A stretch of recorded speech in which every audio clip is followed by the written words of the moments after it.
हाज़िर हो गई हूँ एक नई वीडियो के साथ, कुछ नई टिप्स और ट्रिक्स और हैक्स के साथ, जो यकीनन आपकी ज़िंदगी को बहुत आसान बना देंगे और बहुत सी ऐसी चीज़ें भी सीखने को मिलेंगी जो आपके किचन के कामों में बहुत बेहतरीन मददगार साबित होंगी।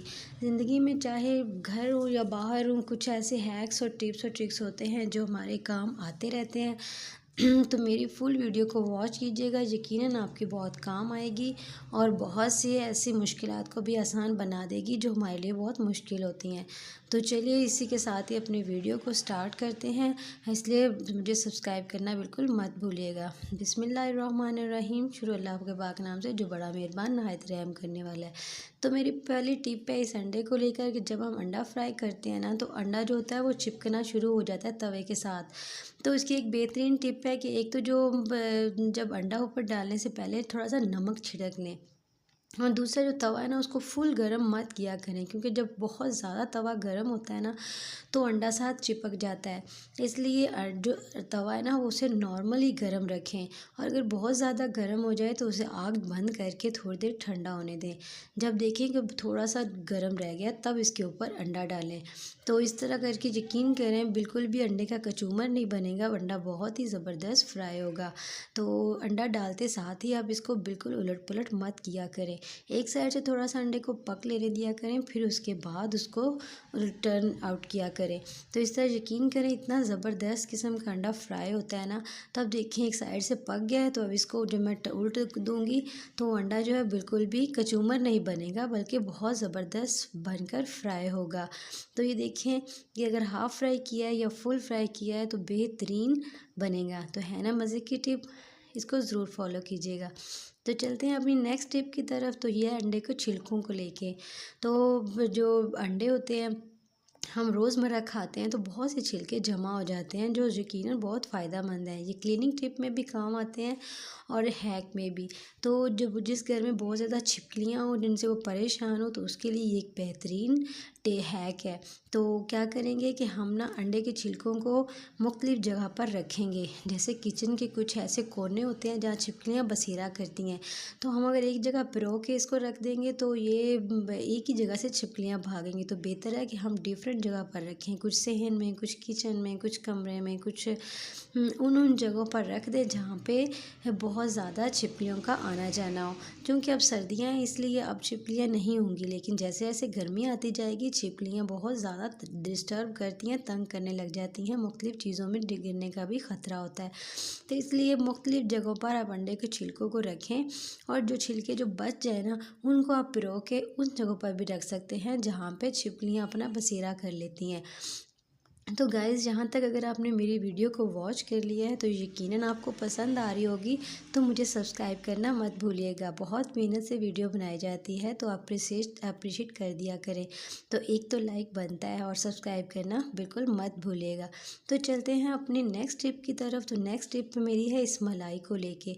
तो गाइज़ देखिए, जब हम ऑयल वगैरह या घी ख़रीदते हैं तो बहुत महंगा पड़ता है, तो उससे बचने के लिए आप क्या किया करें, तो डेली दूध गर्म करते हैं ना, उसके ऊपर से मलाई उतारते जाया करें। तो देखिए, ये जो मेरी मलाई है तकरीबन 20 से 25 दिन की है। तो इसको मैं अच्छे से अब झाग लगाऊंगी और इसका मक्खन तैयार करूंगी। तो जो रोटियों पे हम कुकिंग ऑयल वगैरह लगाते हैं, तो वो अच्छा नहीं होता सेहत के लिए, वो बहुत ज़्यादा नुकसानदेह होता है, कोलेस्ट्रॉल को बढ़ाता है, हमारे कोलेस्ट्रॉल को भी बढ़ाता है और यूरिक एसिड भी। तो इसलिए बेहतर यही है कि आप डेली की मलाई जमा करें और उसका मक्खन तैयार किया करें। मक्खन की अगर ना खाना चाहें तो उसका देसी घी बना लिया करें। तो यहाँ पे मैंने इस मलाई को अच्छे से पिघला लिया है, पूरा दिन के लिए रख दिया था, अब अच्छी तरह पिघल चुकी है। तो अब इसको मैं हल्का सा झाग लगा दूँगी। तो बाज़ लोग क्या करते हैं, इसी तरह ही मक्खन में से ही इसी तरह मलाई में से मक्खन निकालते हैं, तो मैं ऐसा बिल्कुल नहीं करूँगी। मैं इसको थोड़ा सा हीट दूँगी चूल्हे पे रख के, और इसके अंदर मैं थोड़ी सी झाग डाल दूँगी। तो गाइज़, इस तरह करने से जो मक्खन है ना, बिल्कुल उसमें से महक नहीं आती, बहुत ही ज़बरदस्त किस्म का मक्खन बन के तैयार होता है। तो इसके अंदर मैं तकरीबन 2 से 3 चम्मच दही के ऐड करूँगी। चूँकि सर्दियाँ हैं, तो सर्दियों में आप झाग थोड़ी ज़्यादा ही लगाया करें और हीट देकर ही लगाया करें। तो मैं इस तरह ही झाग लगाती हूँ। तो अब मैंने दही जो है वो ऐड कर ली। अब मैं अच्छी तरह से इसको मिक्स अप कर दूँगी। जैसे जैसे इसको हीट मिलेगी, जो मेरी मलाई है वो थिन होना शुरू हो जाएगी, क्योंकि क्योंकि पहले बहुत ज़्यादा थिक थी। तो देखें बहुत ज़्यादा थिन हो चुकी है। तो इस तरह करके अच्छी तरह से इसको एक तरह का फेंट देना है अच्छी तरह से। फेंटने के बाद अब इसको ढाँप के कुछ ऐसी जगह पे रखें जहाँ पे ठंडक ना हो, थोड़ी सी हीट वगैरह रहती हो। तो वहाँ पे रख दें या तो इसे कपड़े में अच्छे से लपेट के रख दें। तो अगले दिन जब आप देखेंगे तो आपकी जो मलाई है वो जम चुकी होगी और उसका फिर आप अच्छे से मक्खन तैयार करें। आप देखिए मैंने एक पतीला लिया था, उसमें से कितना ज़बरदस्त और बेहतरीन इतना ज़्यादा मक्खन निकल कर तैयार हो चुका है। तो अगर आप चाहेंगे तो मैं इसका देसी घी बनाना भी आपको पॉइंट स्टेप बाय स्टेप बता दूँगी। तो देखें ये माशाल्लाह से काफ़ी ज़्यादा मक्खन मेरा बन चुका है। अब ये मेरा अगला पूरा महीना मेरा ये मक्खन चलेगा और कुछ का मैं देसी घी भी बना लूँगी। तो इसके अलावा अगर आपको मेरी कोई भी टिप पसंद आ रही हो तो मुझे सब्सक्राइब करना बिल्कुल मत भूलिएगा और मेरी फुल वीडियो को वॉच कीजिएगा, रोक रोक के या मत देखिएगा, इस तरह आपकी रैंकिंग डाउन होती है।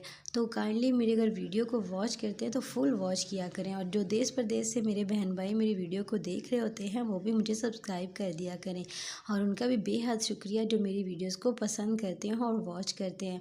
तो एक लाइक दे दिया करें जिससे मुझे अंदाज़ा हो जाए कि आपको मेरी वीडियो पसंद आ रही है, ताकि मज़ीद अच्छी अच्छी वीडियो मैं बना सकूँ।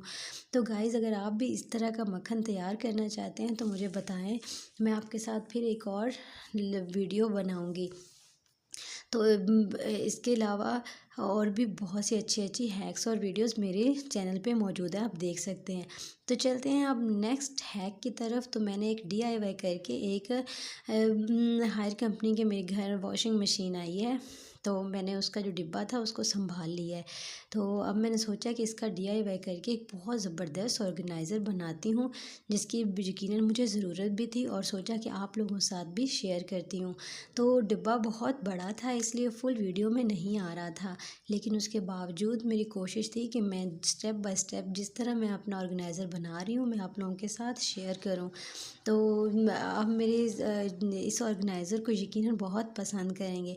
तो सबसे पहले मैंने क्या किया कि जिस विंडो को मैं बनाना है ना, तो उस हिसाब से मैंने इंची टेप लेकर नाप लिया था और उस हिसाब से एक साइड से पहले मैं कट करूँगी। तो देखिए गाइस मैंने उसको कट कर लिया क्योंकि मैंने अपनी विंडो में लगाना था, तो उसके लिए मेरे पास इतना ही मैंने तकरीबन 6 इंच मैंने इसको कट किया है।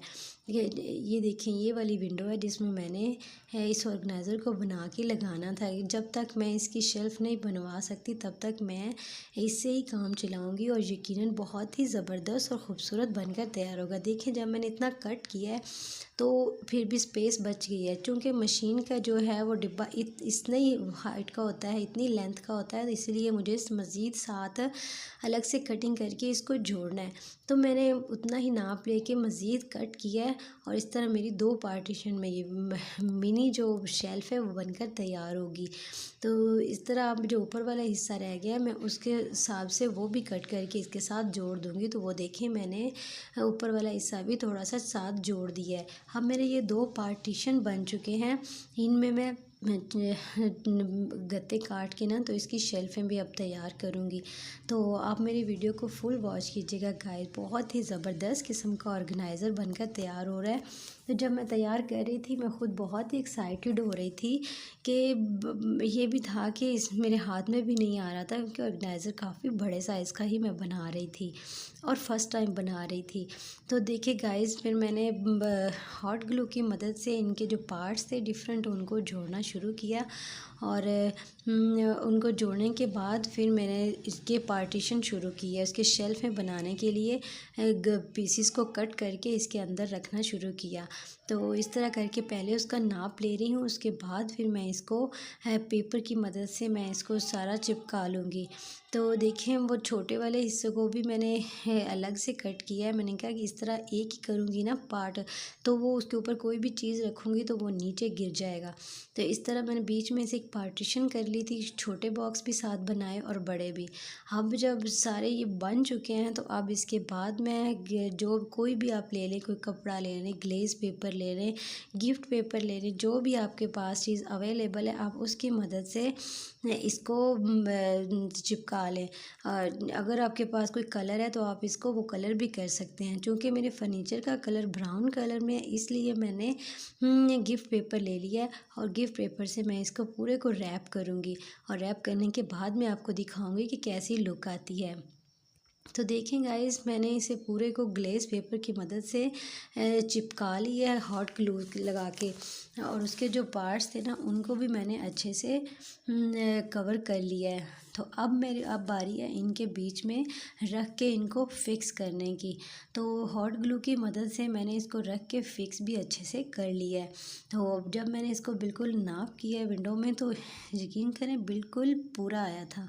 तो अब जो इनके किनारे रह गए हैं ना, उन किनारों को भी सेट करना बहुत ज़रूरी होता है। आप चाहें तो इस पर कुछ और भी लगा सकते हैं। तो फाइनली मेरी जो मिनी शेल्फ़ है वो बनकर तैयार हो चुकी है।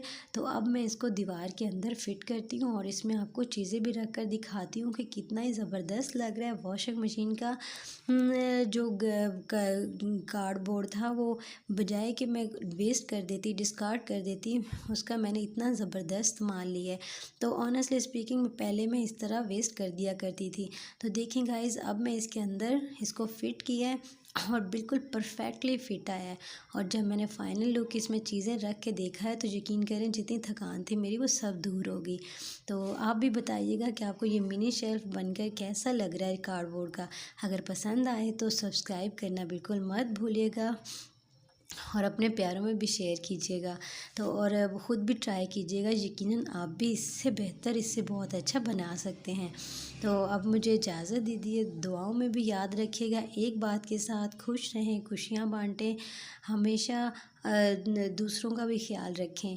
तो अच्छी लग रही है तो मुझे एक कमेंट लाजमी कीजिएगा ताकि मुझे इंकरेजमेंट मिले कि मेरा जो ऑर्गेनाइज़र बनाया हुआ है वो बहुत ही ज़बरदस्त आप लोगों को लगा है। और इसी इंकरेजमेंट के साथ मैं मज़ीद भी ऐसे अच्छे अच्छे वीडियोस बनाकर आप लोगों के साथ शेयर करूं।